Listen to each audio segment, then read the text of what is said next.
Formula One is going to witness massive changes in 2024, and it seems like the monotony that's been largely introduced by Red Bull and Max Verstappen is going to be out of its way. The sport will see some changes to the sprint format as well, but with some new names knocking on the door as well as the new improvements from Ferrari, Mercedes and Aston Martin, we'll be looking at quite an impressive show from the entire caravan. So what is precisely changing for 2024, and more importantly, can we see Red Bull having a lot more competition? It goes without saying that 2023 was the most dominant season that a team has ever had in the history of the sport, even overhauling the 2016 Mercedes. However, with how fast the rivals have caught up from the start of the season, 2024 might give us a lot to think and watch about. And in this particular scenario, it's not only the sprint format changes and the teams changing their names, it's the upgrades of the cars that have raised some eyebrows among the F1 fans and the experts. We'll get to that later in this video. But first, let's talk about what's already witnessed and proven, and that's the sprint format changes. The F1 Commission has agreed to support tweaks that would make the entire weekend much more enjoyable to the fans and the drivers, which basically means that the format will see its third change entering its third season of existence. So far, one of the key factors that will be under the close radar of the sport is the separation of the sprint activities from the Grand Prix ones, as under the current format, the teams were unable to work on their cars after the 1-hour practice session that put the car in parc fermé mode and had it locked for the entire weekend. This has been largely discussed and protested by the teams, and the F1 Commission gave overall support for an update to the sprint format for 2024 to further rationalise the weekend by separating sprint activities from those for the Grand Prix. Obviously, this is something that drivers would enjoy, but some of them are not even that big fans of the entire format after all, with Verstappen and Norris constantly criticising the need to satisfy the big mass by introducing unnecessary stuff to the sport. Nonetheless, whether they like it or not, the sprint race weekend is here to stay, and it's going to be remodulated for the upcoming year. And this is just the tip of the iceberg when it comes to changes. Furthermore, we have the new names of the teams, specifically Aston Martin, who failed to reach an agreement with their title sponsor Cognizant. The team is yet to announce its official name, but with Cognizant dropping from the competition, it seems like Aramco is the only shareholder in this entire situation. And it does seem like a big loss for Aston Martin because Cognizant has been here since day one. A spokesman for Aston Martin confirmed the news and elaborated, "This was always planned as phase 2 of that relationship with Cognizant. After achieving global brand awareness, they're deepening their partnership with us, they're applying their digital transformation to our business, and we're now building a deeper, broader relationship with them." The new team name will be confirmed in early 2024.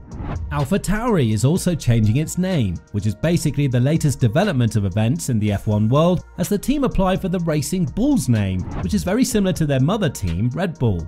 Obviously, many would think that this is going to be something that will bring the team very close to the Austrian squad, but according to them, it's what the team needs right now after seeing the commercial partnership with AlphaTauri not bring the initial success they hoped for. The Faenza-based squad has seen a change in fortunes in the last couple of races, as they managed to escape the dead last place in the Constructors' Championship and even compete for P7 with Williams, a mission they ultimately failed in the end. But still, a win is a win, and this is a momentum on which the team will look to ride as they enter the 2024 campaign, borrowing as many parts from the RB19 as possible. This has been thrown away as a rumour throughout the entire F1 grid, but be that as it may, the move to change the name and move closer to the Red Bull family is definitely approving of this rumour, as Peter Bayer, the CEO of the team, said, "The shareholders have decided on the identity of the team. We'll move a bit closer to the Red Bull family. It's an exciting period to see the birth of a Formula One team. It's a unique experience. I'm very happy to live through that."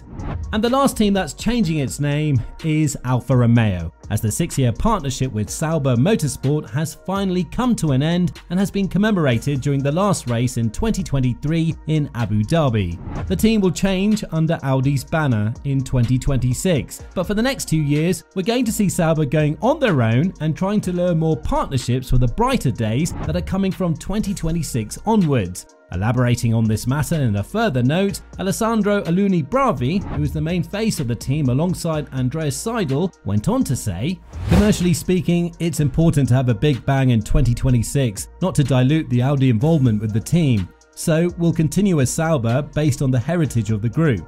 But all of this is not nearly as exciting as the deep end of the iceberg, which is the upgrades to the cars for 2024.